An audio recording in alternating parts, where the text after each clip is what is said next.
Welcome to the Roundtable Pro Blood. Wrestling Podcast. Yes, it is. I am Sunday Sinner. That is Chemical Julian, whichever way I got to point to. This guy over here. Get him. One half of the Johnson brothers. Chemical Yeah, the Julian. Brothers Johnson, if you will. Bad Blood is tied up in my basement right now, so we are being joined by Puppet Blood, who is doing a fine job taking over for him. Doing a fine job keeping this ship afloat, if you will. He is carrying the ship on his back. That's what he calls it these days? That's something like that. Is that with all the meat sauce on it? That's all the meat sauce, all them breadsticks, All the baby, meat sauce. all that fuck money going into this show. So we are here to talk about AEW Dynamite tonight. He just climaxed. We are here to talk about AEW Dynamite tonight. And all the shenanigans that it was. All the shenanigans. We are on the road to blood and guts, Julian. Oh, yeah. Not war games, because that's copywritten. No.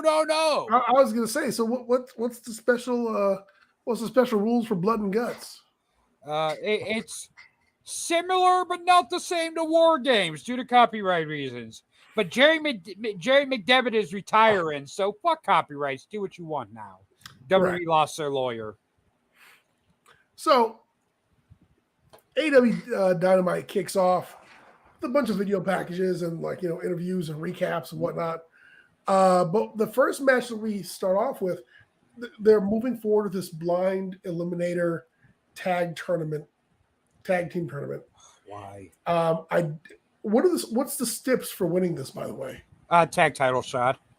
Oh, okay. So this whole tournament, obviously, if you can't tell by now, it's the Can They Coexist tournament. Yeah, this whole tournament is to get to Adam Cole versus MJF. That's what this entire tournament's being used for. I mean, spoiler alert. Yeah, so we had a couple of these matches tonight, and the first one that we had was oh no, worst of enemies, Swerve in our glory. And Keith Lee, our tag team partners, because remember that Swerve Strickland put Keith Lee through a cinder block. Yeah. Cinder block over his head or something. He had the mogul affiliates attack him. Just all that. So Keith Lee was so stressed out, all his hair turned white. And he went and shaved it back, and it grew back his regular, healthy brown color. Here's the thing I hate about this blind eliminator tournament, and it's the same thing I hated about Battle Bowl back in the day when WCW ran it. It's so obvious it's not a random draw. Wait a minute. Whoa. You're saying Battle Bowl wasn't a random draw? I mean, we just happen to have the Road Warriors on opposite teams against each other. And are you next going to tell me that the Royal Rumble is predetermined? I allegedly, I've heard rumors. I've heard rumblings on the IWC. Money in the Bank, though, is totally legit. That's totally above board. Oh, yeah. All absolutely. Right. You can bet on that in Vegas. Well, okay. I'll appreciate that and let that go. So the blind eliminator, we got Swerve in Our Glory, who randomly were picked. Versus team up against Orange Cassidy and Darby Allin. Yes, sir. Darby Allin. Darby gave Keith Lee a pep talk backstage and said, "Hey, you can do it, Uncle Phil." So, yeah. But this match was used just who won? I forgot who even won this match. So of course, Orange Cassidy and Darby Allin won. Of course. You had a few things where Orange Cassidy was doing his shtick and kicking people, and then Keith Lee was chopping him in the chest, and he was like, "Whoa, whoa, whoa, hold on!" And then he put his hands in his pocket, and then Keith Lee slapped him in the chest again. So yeah, a lot of comedy spots. They went to picture in picture. Good old comedy wrestling. Yeah. It seems like this Keith Lee Swerve Strickland shit has been so start and stop since they split up. Like, you forget about them feuding, and then something will happen where they get involved with each other. Then they won't be for a while, and then, oh, look, we found them together. We remembered we were going to have these guys feud. So I think what happened was Keith Lee getting jumped by the Mogul affiliates was such a horrible segment. Right. And I will say I saw it, and at the time we didn't know who the Mogul affiliates were, but as segments go, it just wasn't great. You mean with Rick Ross, that segment? That segment was legendary. You want to talk about someone who stayed in the ring? How long was he in the ring? He was in the ring God, for hours. He was in there way too long. He was in there 30 seconds longer than he should have been. It felt like he was in there the whole show. I mean, his segment should have been 30 seconds, and that was it. But he just stood in the ring talking. Hey, but that segment gave us one of the greatest moments in Dynamite history. When Rick Ross was like, "That's a big motherfucker." Yeah.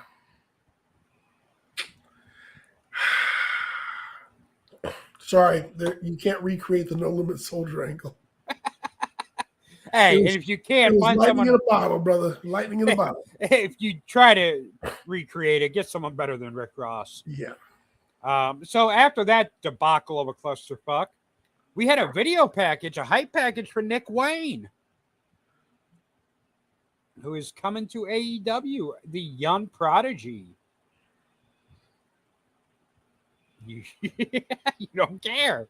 He's the next Jungle Boy, Julian. Oh, God. There's going to be two of them? There's going to be two. They may even team Jungle Wayne. Why? They already got Griff Garrison. What happened to him? Is he still employed? Jungle Boy's got him strapped up in the basement somewhere. I don't know. He's stealing all his energy. Where's Brian Pillman Jr.? He's part of the new Four Horsemen that they started and then did nothing with. Him and Brock Anderson. They started where?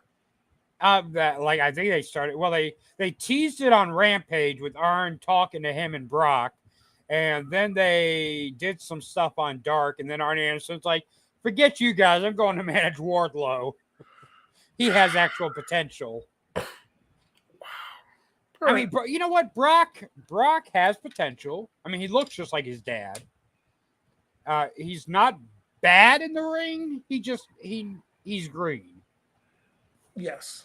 Brian Pillman, on the other hand, he just likes to float by on his name, and he feels like that's enough to get him by. Well, float on, brother. Float on, Brian Pillman Jr. So after the whole Nick Wayne thing, oh fuck, Bruce Wayne. So this dentist breaks in my house, and he throws me in a chair and straps me down. He pries my mouth open, and he gets a pair of pliers, and he just yanks. Was his name Isaac? And here's the Jungle Boy segment. Oh, I thought it was Isaac Yankum. Not Isaac Yankum. So, what's it, Blue Cane? A limo pulls up, and they're supposed to be doing an interview with Jungle Boy, and Jungle Boy's like looking around side to side like he's scared. Jungle Man. And eventually, he does get jumped by Hook, and Hook beats him upside the car. First of all, didn't you see that post I shared? Jungle Boy's the next Ric Flair. Shut the fuck up. Hey, that's what happened to Brock and Brian. They've been training with Jungle Boy because he's the next Ric Flair. Sure. That's your new horseman right there. He's putting his whole Blonde Bombers Brigade behind him. Exactly. So anyway, I guess MJF is going to challenge Hook for that imaginary title that he carries around. Wait, MJF's going to challenge him for it, or Jungle Boy? Jungle Boy. Look, you said MJF. You're getting on the Jungle Boy train. You're like, he is such a convincing heel. It's just so hard for me got to say him his confused name. with MJF. Don't lie. You consider Jungle Boy on the same level as MJF. The truth finally comes out, Julian. JJP. Jungle Jack Perry. The truth comes out. You consider him on the same level as MJF. You know what? Again, if he called himself Malibu Jack Perry and came down and he stole what's his name's gimmick? Gorgeous. Oh, Tyler Breeze. Yeah, steal Tyler Breeze's gimmick. Julian, is that a Jungle Boy shirt you're wearing today? Absolutely not. Oh, absolutely like not. I'm wearing a Taz shirt because he's the only one allowed to have an orange shirt. Oh. Hey, Taz legit gets pissed off if anyone else wears orange.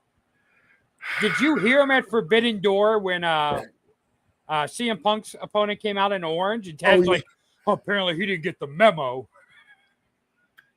Hey, Taz legit gets pissed off about that. Nobody wears orange but me. Taz is like, orange is my fucking color. Because, he invented it or something. So, next we have just this ridiculously long video segment of MJF and Michael Cole. MJF. Michael Cole, baby. MJF and Adam Cole working out at the gym. Oh my God. And the funny thing is, I always think back to when Mankind did that Rock, This Is Your Life segment. Rock and Sock Connection. And how ungodly long that segment was. And they talked about how it was like one of the highest rated segments ever. Yep. And I was like, that shit dragged forever. Well, when The Rock did This Is Your Life with, who'd he do it with later? Coach? No, Rock gave someone else a This Is Your Life segment. John Cena, maybe? And it was just fucking horrible. Oh, yeah. So I remember what you're talking about. It's like sequels and remakes. Yeah. Wrestling, there's just some that you just can't do for wrestling. Hey, what are you talking about? The Midnight Express 2000 was over. Oh my God. That was the funny Midnight thing. Express. Was there a tag team ever with 2000 after the original name they got over? Techno Team 2000. I mean, if you called yourself anything 2000, right? Our new Rockers. The New Rockers, yeah. The New Midnight Express. LOD 2000. Yeah, it didn't work. We need. I'm sure someone's already. The New Blackjacks stuff. It's just, it just doesn't work out. No, you can't rehash old stuff. And and the funny thing is, and I said this before on one of our previous podcasts. Unfortunately, when Vince threw together Road Dogg and Billy Gunn, it was one of those nonsense tag teams that actually worked out and got over. You get that sometimes. But then after that, like, they started doing a bunch of them just for no reason. Right. And they would do the whole, can they coexist? Because they're both going for the same title or something. And you're just like, fuck, this is not the team. These are not the guys. If you look at tag teams that were kind of just thrown together on a whim and they ended up getting very over, there ain't that many of them. You had the New Age Outlaws. Yeah. God, there's another one in my head that The Usos, the New Day. Well, no, they weren't. The Usos weren't really just thrown together because they're brothers. The New Day kind of all had something in common. Like, I'm talking about just pretty much. I'm just talking about two random guys thrown together and like that actually fucking works. Like, I mean, New Age Outlaws. I really can't think of anyone else. They just made it work. There was someone else in my head, but I can't think who it was now. Oh, Otis and Chad Gable. Just two random guys, and they're like, you know what? That actually kind of works.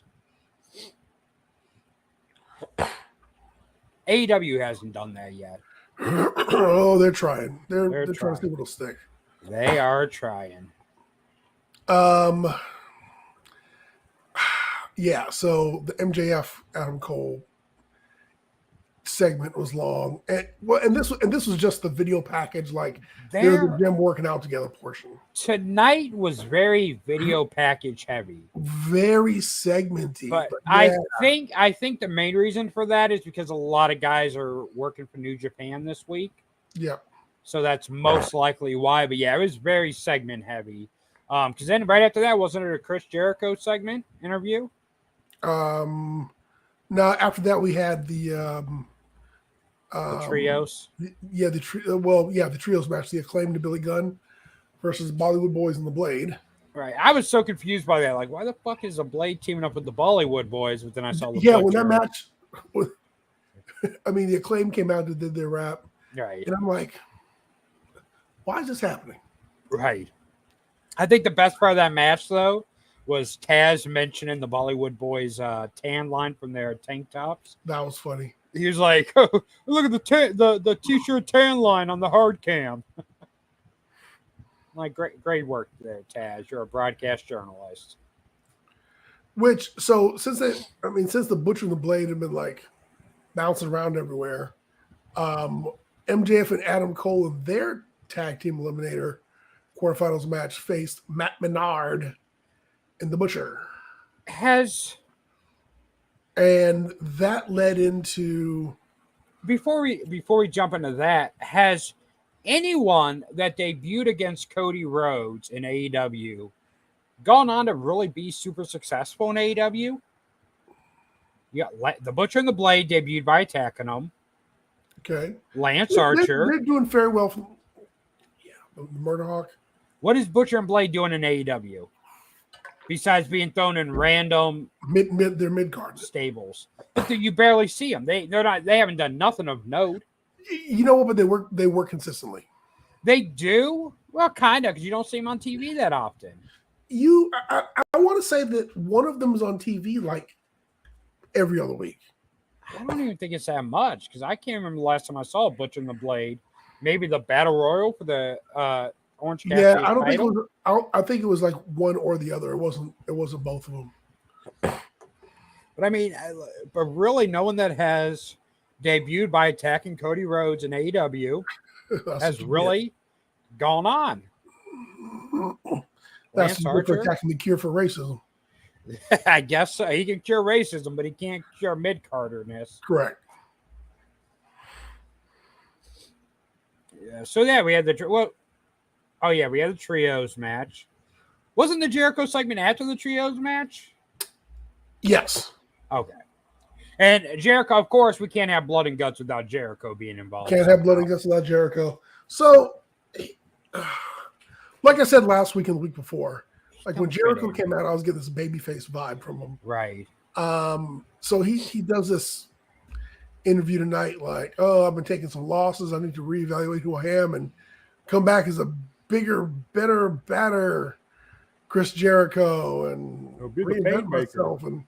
reinvigorate myself and all this, which is fine.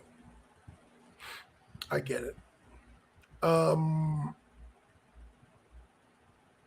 then, what's his name? Cyrus the Virus comes down. Don Callis. And he's like, join my organization, the Don Callis family. And the crowd's like just booing the shit out of Don Callis. Right. Anyway. Don or Dom. If Jericho you have either of those names. Jericho says, maybe. That's it. Yeah. So he's going to be on one of the two sides. Yeah. I mean, I don't know. I guess I can see him teaming up with. It's a way of keeping Jericho relevant storylines. Right. I just. He's like, I need to stay relevant. I need to stay in the forefront. I think it's. I'm gonna be. I think it's time for Jericho to fall into the background. He said, "This is where I'm gonna be." So here's the thing: could it possibly be Jericho with the Elite and the BCC? Now, I think this would be dumb, and it would be a horrible way. It would be dumb. But it sounds like Tony Khan booking, because I think this would be ruin a perfectly good opportunity on free TV. But do you have CM Punk with the BCC versus the Elite with Jericho? I mean, I think it would be dumb to do that on free TV, because that's a money match, CM Punk with the Elite in some way, shape, or form. I mean, I could see it happening simply for the fact that, Jericho talked shit about Punk during that whole debacle. So I could see that all being used towards this. Jericho and Punk agreed to team with each other. I mean, they agreed to work with each other as well. So, but I think it would be dumb to blow a CM Punk Elite match on free TV. That is something that you could fucking sell a major pay-per-view on. That's something you could have it all in. And because I mean, even if you have blood and guts with CM Punk in there teaming with BCC versus the Elite, even if you have, Punk versus Kenny at All In, you have ruined it now by having them already in a match against each other. Like, something that big, something that monumental needs to be saved for a pay-per-view. So I hope that's not what AEW is going for, is adding Punk to blood and guts on the BCC side. Because I think that'd be wasting a major opportunity to make money. All right. But I can see it happening. Depends on how good Tony Khan's Coke is that week. Yeah, that might happen, though. Yeah. I hope not. It'd be dumb. I mean, you're just giving money away at that point. We've seen other stupid shit that Tony Khan has done, so... Right. Yeah, I mean, he's... Tony Khan... So the problem with Tony Khan is he's not good at gradual... He got too much money? Booking. He wants a quick... He don't like to take his time in the love making a booking. He wants to bust his nut and move on. So, I usually wouldn't agree with Sinner when he says something like that, but I'm going to agree with him for the simple fact that I think Tony Khan wants the big marquee matches, and he wants to book the marquee matches. He wants to have all these dream matches, all these, matches that the wrestling stands would be like, oh, there's no rhyme or reason behind it. I don't understand why they're doing it. It's stupid. Why are they going to do that? It's dumb. Tony's like that guy. He books matches for himself and not with the end goal of making money. And that's his biggest problem. He don't have the goal of making money with these matches. He has the goal of, I want to do this match. And I don't want to wait. I don't want to play it out. I want it to happen. What do you think, Julian? He's a fanboy. I mean, yeah, he's a dude with a bunch of money who has said, like all of us, well, if I ran a promotion, I'd have blank. I'd only have this many titles. I would have this many people in each division. I'd make sure that I had a top level, like an A list, a B list, a C list, a D list. I'd run a show on a Saturday. I'd run a show on a Friday. And if you give somebody the passion, he's to be spending the kind of money that he spends, the guy's got to be passionate. But he's got to be passionate, and he's got to be somewhat of a businessman, because you don't want to piss away passion, And so he's got the money, he's got the passion, he's got some business sense. But is he the boss, and can he see certain things that he's always want to have happen? Of course. If I could find a drone that I could press a button and make it turn into the fiery phoenix like G-Force, would I buy it? Fuck yeah. And if I had the money to make it happen, I'd probably make it happen, but I don't. So, yeah, he's more than a kid with toys. I do think he does a lot of fan service. Oh, yeah. And as far as the comparisons to like WCW and are the inmates running the asylum and the evil EVPs and Punk's about to get fired, he's about to quit, and all that bullshit aside, I mean, he's learning as he goes along. So I really don't hold a whole lot against him, because I'd probably be doing the same shit. I think I'd have Ryback and Goldberg right now. You know what? I had an epiphany earlier today when I was at work about this whole situation. Tony Khan is a very smart man. Tony Khan is he's all about analytics. The guy is all about statistics. He's the stat guy for the Jaguars. He does all this shit, right? Much like myself, when I ran a company, I tried to do it by myself.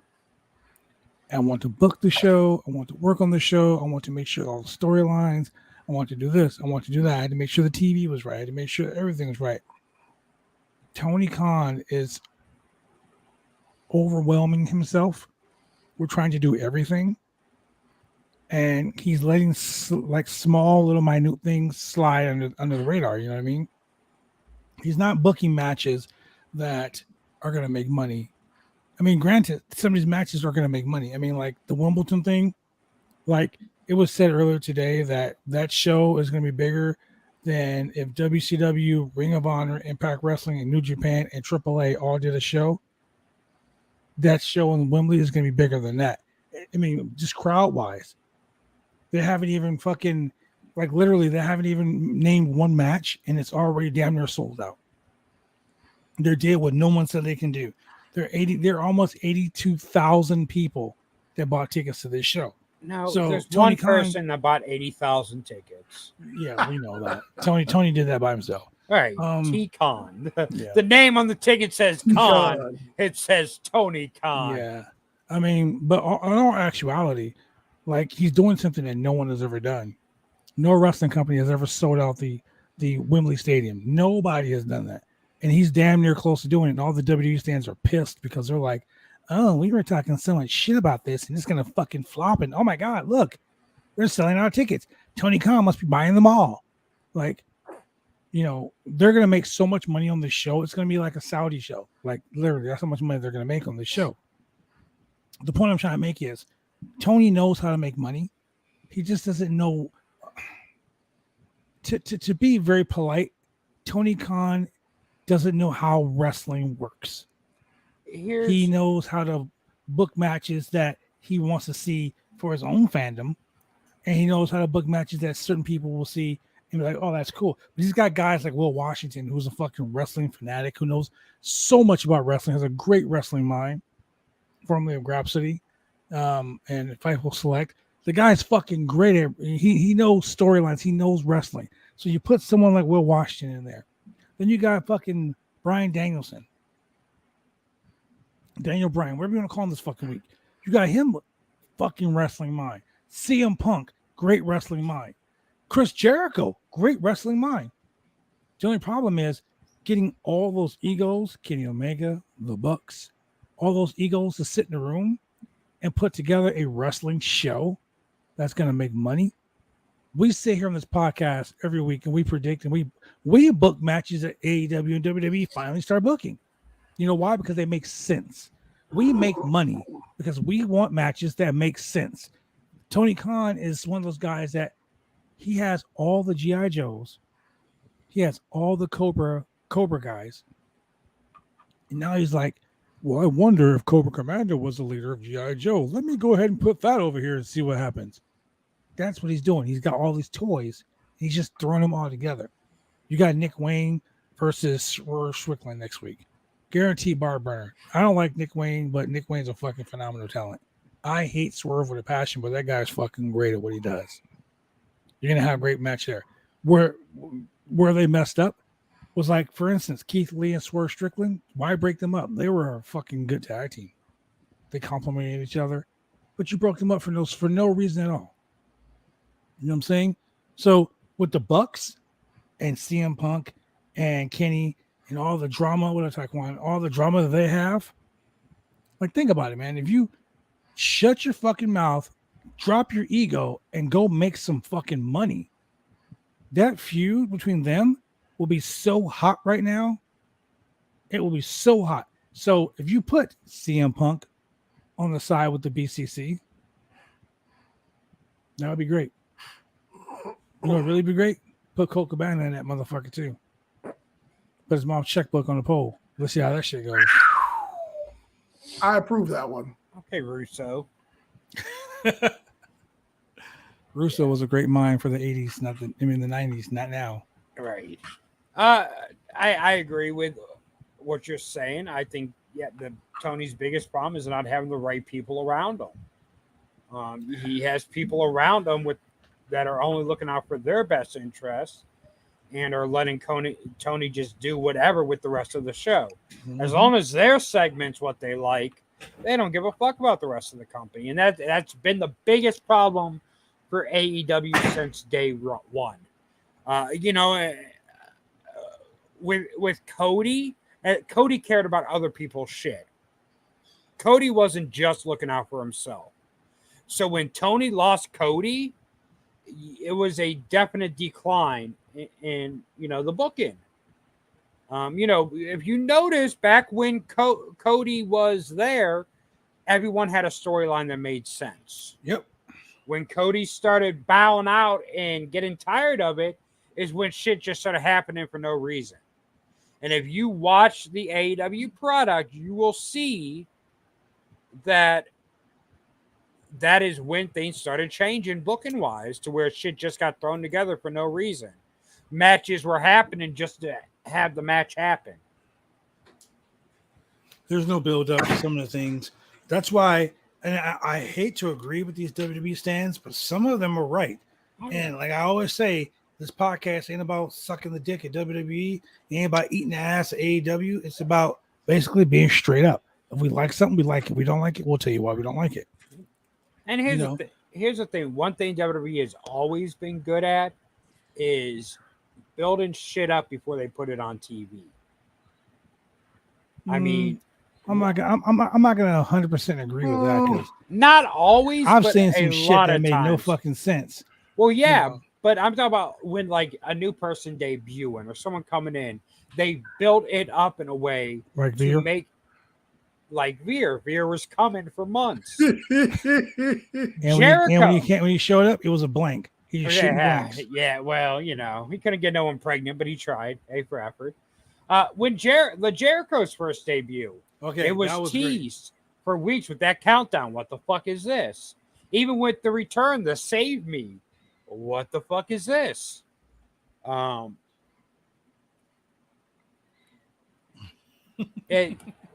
with the 80s or the 80s, the going out on the job with Dusty Rose, baby, as he delivers pizza. So let's talk about that. The 80s was a whole different fucking. The 80s was like a whole different monster. Oh yeah, because you had stories and cocaine. You had that too. You had stories and you had a week between storytelling. Right. Hogan had a monster of the month. He fucking wrestled a guy on Saturday Night's Main Event. He built that story. They built that story for 3 weeks, and then finally have Hogan beat the guy. And then after that, on the next Monday, another story would start.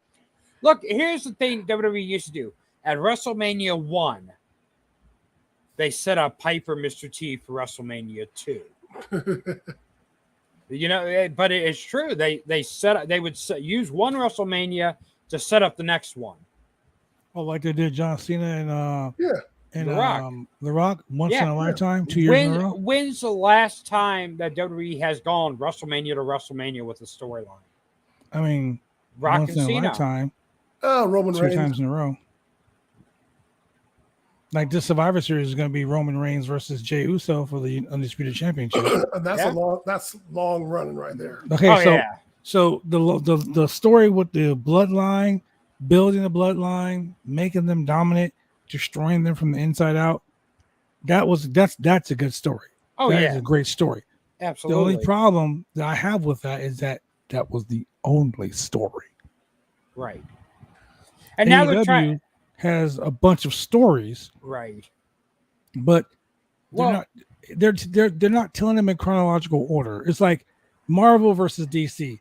The Avengers saga, that shit was starting with Captain America, going all the way down to Black Panther, going to fucking Winter Soldier, like it was a continuous story that built up to the final culmination.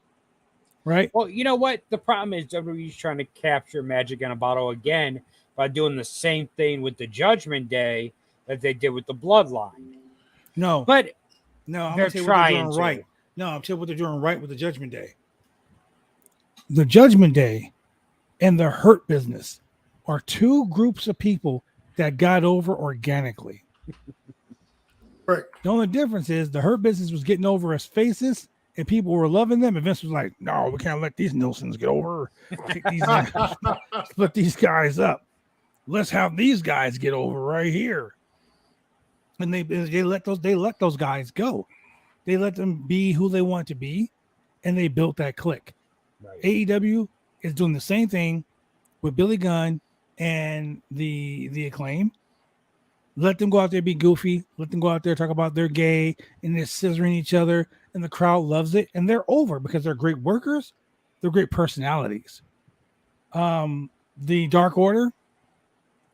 I've wrestled John Silver. The guy's fucking amazing. Not a single black person in the Dark Order. Yeah, well, yeah, exactly. Correct. But the whole point is just like the House of Black, not a single black person. The Dark Order, they will be getting over on their sheer wrestling ability if Tony was like, let me not make these guys a fucking clown organization. Not Evil Uno. Let those guys wrestle. Those guys are fucking good. Not Evil Uno, but yeah, everyone else, yes. Wow. Super Smash Bros were over as fuck. What are you talking about? You didn't say be over. You said good workers. Okay. There's a difference. The point I'm making is AEW was over. Ain't no one AEW giving him a fucking Olympic gold medal for wrestling. Yeah. AEW has they have so many stories.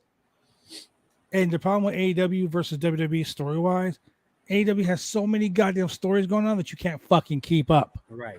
Correct. Because they don't have enough time each week to show all of them. So you'll get some storylines 1 week. You got 2 weeks. You got Dynamite. You got Rampage. You got Ring of Honor. You got motherfucking. Ain't Collision. no one watching any of those. Shows. Ain't no one watching any of those fucking shows except Dynamite. There's 4 shows. Ain't no one watching any of those fucking shows though. Yeah, well, that's like if you have a match in the woods and no one sees, does it actually fucking count? True statement. I mean, who's watching? If I piss in the bottle and I drink it, does that mean it's nasty? I want you to say no. They're like, you nasty fuck. Hey, is there anything worse than walking down to your parents having sex? Wow. Wait, there? That right there was a. Wait, you got to answer the question though. Is there anything worse than that? No. 9/11. You had one job. Don't forget. Always remember. And you fucking forgot. Wait. Hold on 1 second. Look at this. If I fuck my sister when my mom is at work, yes, you sick fuck. Yes, it counts. Yeah, it does. What? Wait, you need to wash your brain out, not your mouth. Your brain out with soap. Are there cameras in the house? What? Hey, hey. Don't help. Don't help, Senator. Don't help. DM me the videos. Wow. Those are his comments. His comments alone. Did you not reflect those on Roundtable Pro Wrestling Podcast Network? Damn. If the Island Boys had sex tomorrow on their OnlyFans, I'm subscribing. It's the Island Boys. Yes, I'm subscribing. Yes.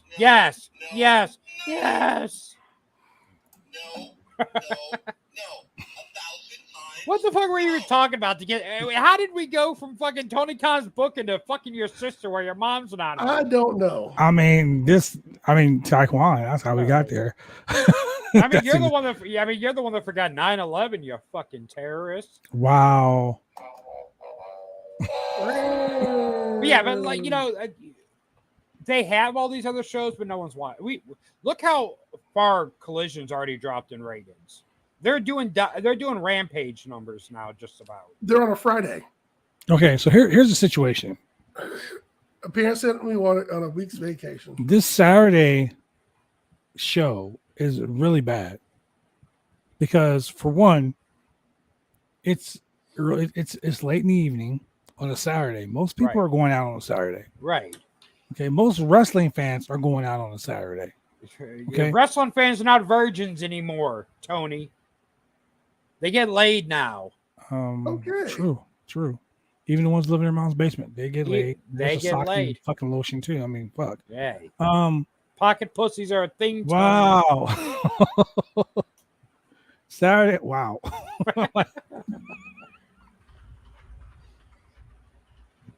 I'm done. You can get a fleshlight for $5.99 on Wow. Amazon. So they got honestly, things to do Saturday nights. Tell me more. The point. I'll send you a link. The point I'm making is simple. If you need an instructional video, I can make you one. Saturday nights are rough for wrestling. They always have been. Oh yeah, they always have been. Honestly, so when Tony decided to put wrestling on a Saturday, I have my reservations. The first show, CM Punk came back, was great. The second show was a little lackluster. Now you got college football coming up. Mm-hmm. Yeah. And Tony already said he doesn't want to run against college football. So what does that mean? You're going to put your show on Tuesday? Please, God, don't fucking put your show on Monday. Right. Pretty much. I mean, if you put your show on Monday, people are programmed to watch Monday Night Raw. So wrestling programmed to watch that. Wrestling hasn't been a draw on Saturday night since the DuPont Network. I mean pay-per-views, premium live events, that's a whole different thing. You build up to that. Right. But to have an actual show every Saturday, I mean, you're not WCW Saturday night. You're not a wrestling staple. Where Arn Anderson won all those NWA television titles, by the way. Hey, well, here's the thing, though. Like, even pay-per-views were always on Sundays until the network became a thing. Yep. Why? Because Saturday night, people are not going to sit home to watch wrestling. The only time wrestling is the night where people are sitting home, have family dinners, and they're watching their little Sunday night TV shows. You can draw a live in-arena crowd on a Saturday, but you cannot draw a at-home viewership on a Saturday. You know what? I kind of disagree. And the reason why I disagree is because of the whole phenomenon that was WCW Saturday night. We all have fond memories of it. Just like your trivia, you're wrong. Now, But you won, remember? Oh, yeah. Great job on the trivia tonight, Julian. But, like... That's a different era. Did anything, like, earth-shattering ever happen at WCW Saturday night? Not really. But you saw your favorites. Mm-hmm. And you saw some new guys that we fucking crap on all the time. And you saw, like, fucking Ultimate Warrior versus Pork Chop Cash. I mean, that kind of shit. But then you also had your Renegades versus your Paul Orndorff. Well, I mean, what I'm saying is WCW Saturday night was, like, if you listen to Eric Bischoff's podcast, Turner loved wrestling, number one. And number two, he knew that some people would watch wrestling, so he wanted to funnel eyes into the next thing that came on the show, on the network. Right. And I mean, hell, that spot on Saturday night, as crappy as it really is. 605 Live? A lot of people, I mean, you remember back in the day, people put in infomercials during the day in spots. Oh, yeah. Oh, yeah. Fucking Slap Chop dude, the ShamWow guy.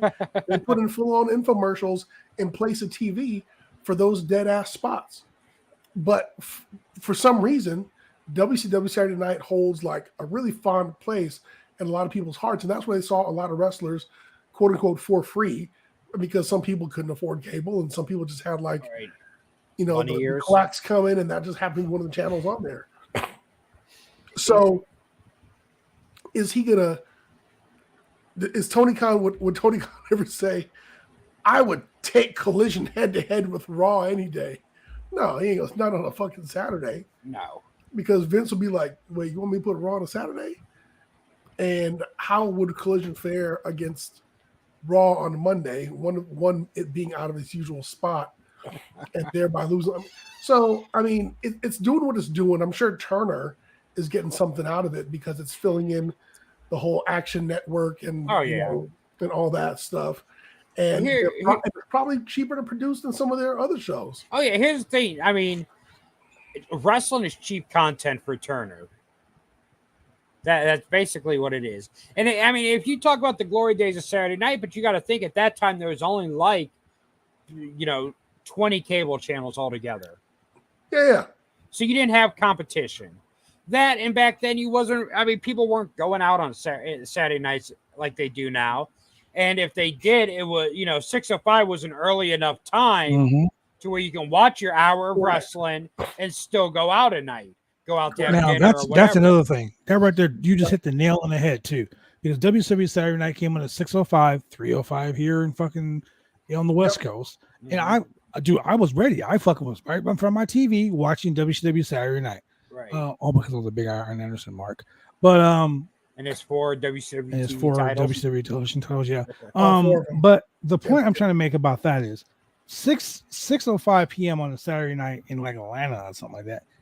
Parties in Atlanta will start to 10, 11, 12 o'clock at night. Motherfuckers go out late at night. Hey, California people go out late at night. So that's perfect. Now you're putting a show on at 5 p.m. on a Saturday night, 8 p.m. Eastern time. Eastern time, 8 p.m. Motherfuckers are already going out. right. Okay, Are 5 getting p.m. ready. here. 5 p.m. here on a Saturday. Middle of the day. It's the middle of the day for us. We're cool. So you Right. can't live on the West Coast fans alone. Correct. Here's the thing, and this is funny, but it's serious. WCW Saturday Night was live from Atlanta every week. Mm-hmm. Who does the most Superstation, partying? TBS. Who does the most partying in Atlanta at that time? The wrestlers. Mm-hmm. So everyone knew, hey, weren't no parties jumping off till Saturday night was over anyways. Then the wrestlers hit the town. So Turner back then were happy with just getting that Southern audience. Because that Southern audience was a big part of what made the Turner Network. I mean, for the longest time, it catered just to the Southern audience. Mm-hmm. You had, if it wasn't wrestling, it was Beverly Hillbilly reruns. Yep. And that was all that was on the Superstation. Yeah. Or Andy Griffith show. Or Andy Griffith. Yep. So, they catered to that Southern market. So they were happy with just getting that Southern demographic. Because I guarantee you, if there was 100 people in Atlanta watching TV on a Saturday night at 6:05, 85 of them were watching Saturday night. Yeah. Captain Planet 2. He's a hero. He's going to take pollution down to 0. Anyway, so Saturday night is going to be bad because college football is coming back. Tony Khan's already said he doesn't want to go because college football. XFL. Our podcast draws more numbers than XFL, so let's worry about that. The American Football League. You got so much competition. Yeah. So even WWE is like U.S. Football League. Yeah. Even WWE is like that Westminster Kennel Club. We got to fucking preempt the fucking Raw for that. Yeah. So there's stuff that draws. If USA got a contract for Monday Night Football, what do you think would happen to Raw? Booted. Y'all draw more than WNBA too. Hey, we're gonna have to. Oh Jesus, that is sexist. Hey, one of my good friends plays in the WNBA, and we've never been to Russian prison camps that we know of. Wow, that is correct. I don't smoke weed on planes, so I can't go to Russian prison. Anyway, this AEW was actually pretty lackluster. Oh yeah, too many. It was a lot of video packages. It was the best thing for me on this whole fucking show, like all bullshit aside, was Maxwell, Jacob Freeman, and fucking Adam Cole. Even their segment in the gym went a little long. The gym segment went long, but the tag team match where he got Adam Cole to actually cheat. Oh yeah, that was great. And then the whole birthday celebration. Hey, much too. I love the one part about the gym segment. I loved it was when Adam Cole's like, "Stop making fun of the fat guy." Hold on. Can you stop doing the Jeff Jarrett laugh? Ain't I great?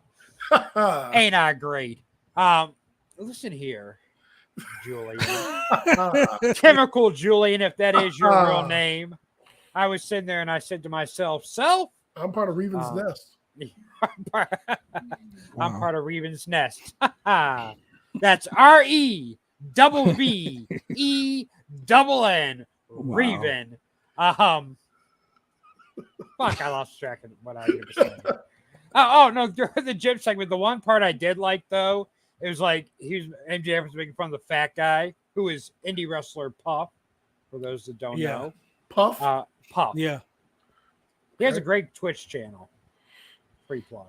Now they both turned and said, "You know what's better than that?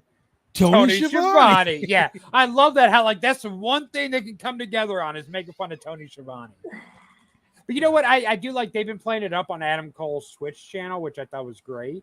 Have you seen that? Yeah. Where he's like, "Thanks, Max, for subscribing for 4 months in a row." And he's like, "I think we should get matching gear." and they just went silent. Like, why are you coming on my Twitch channel? Yeah, Just they're playing little that shit. pretty They good. did. Little Then shit. the whole Adam, he did the whole Adam Cole Bay.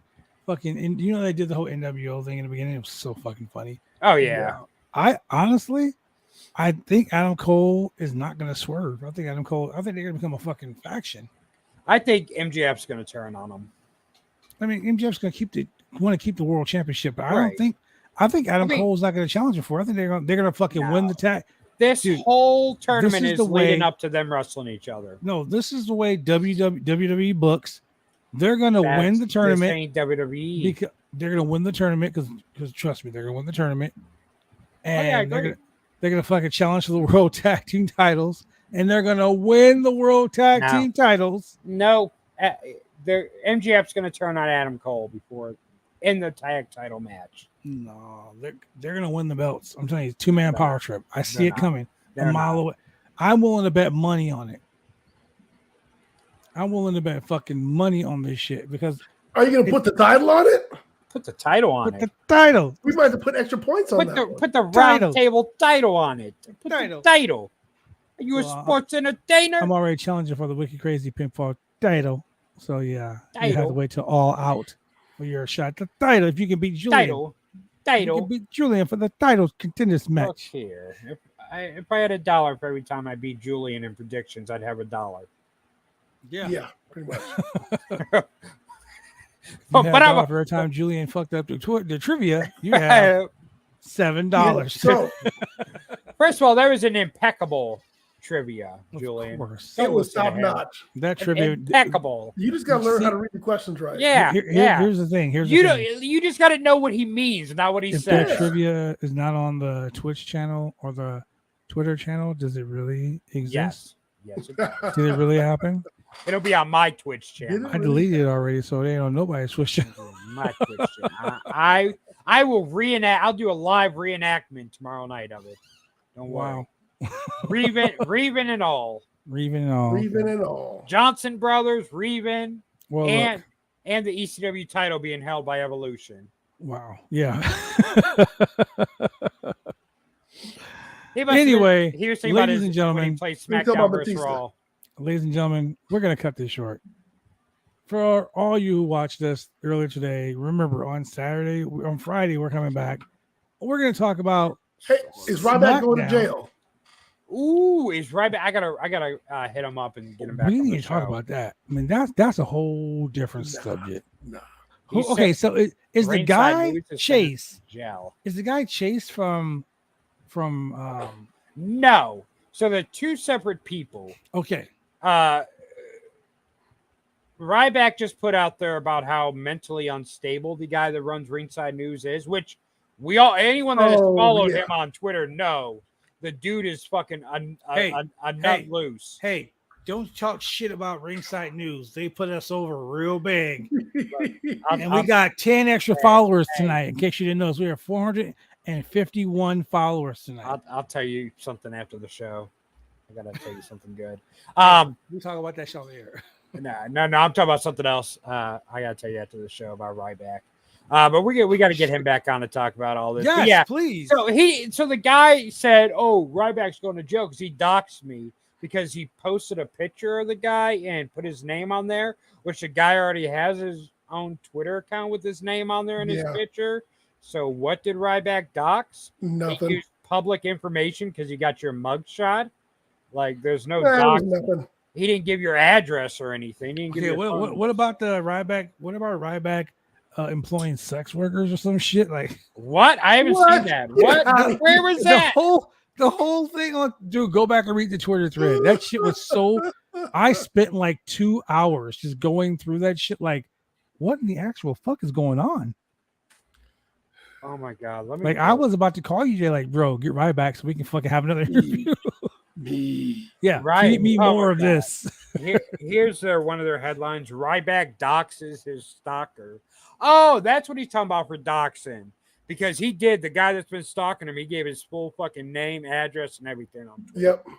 That I thought he was talking about public information. Yeah. I mean, you know what? I'll say this about Ryback. He about his shit. If he gonna go after you, he gonna go after you. I'll say, whether he's right or wrong in situations, he's passionate of what he believes. Yeah, be passionate, bro. Shit. So, because if you don't believe yourself, nobody else will, right? That is true. That's right.